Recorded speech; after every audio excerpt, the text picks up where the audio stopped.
When you're just starting out in the world of power tools, it can be both confusing and overwhelming, especially when it comes to the differences between drills that, to the untrained eye, look nearly identical.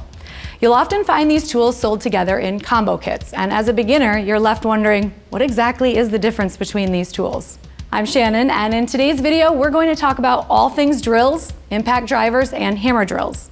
We'll explain the different functions, features, and applications for each, and by the end of this video, you'll know exactly which tool to reach for before your next project. Welcome to the Beginner's Guide.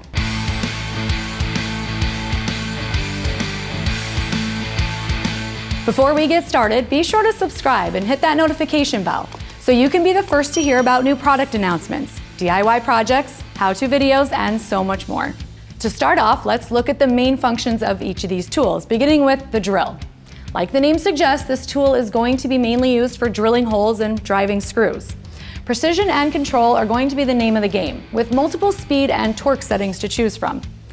The impact driver's main purpose is also to drive fasteners. However, it delivers a lot more torque and power to drive both longer and a higher quantity of fasteners into denser wood that would otherwise be difficult for a standard drill.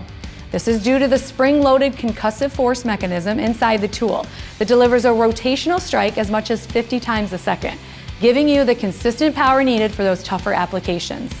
And lastly, we've got the hammer drill, which is similar to the drill but with the addition of a hammer feature, which uses a downward strike to create enough force to drill into tougher materials like stone and concrete.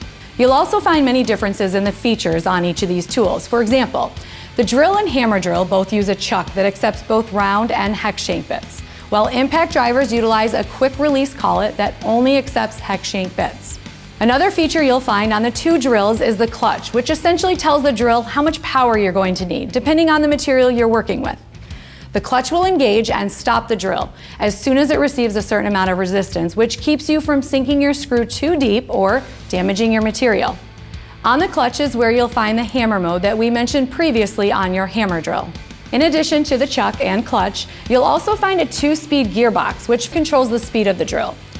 Now, you might be wondering why the impact driver doesn't include any of these features, and put simply, it's about the main purpose of the tool.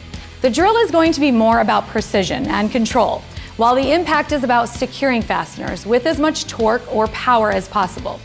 It essentially comes down to using the right tool for the job.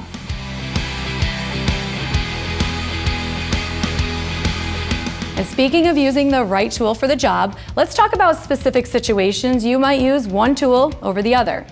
Your drill is going to be best for boring holes and driving small fasteners, so you'll most likely use this for your smaller DIY projects, quick home repairs, or hanging or mounting things around the house. Really, anything where precision and control are going to be an important factor. Impact drivers, on the other hand, will be ideal when driving longer fasteners or a higher quantity of fasteners when power and torque are your main concern. This might include heavier duty projects like building a deck or a fence, especially when dealing with dense or knotty wood. And lastly, because of that downward strike movement we previously talked about, your hammer drill is going to be best when drilling into concrete, stone, brick, or block. While it can still be used as a standard drill, you're going to want to make sure the hammer mode is disengaged, which still leaves you the versatility, allowing you to work with those tougher materials. We covered a lot there, so in summary, choosing the right tool for the job is what will give you the best results for your DIY projects every time. Let us know in the comments which tools you want to know more about. Thanks for watching, and we'll see you next time.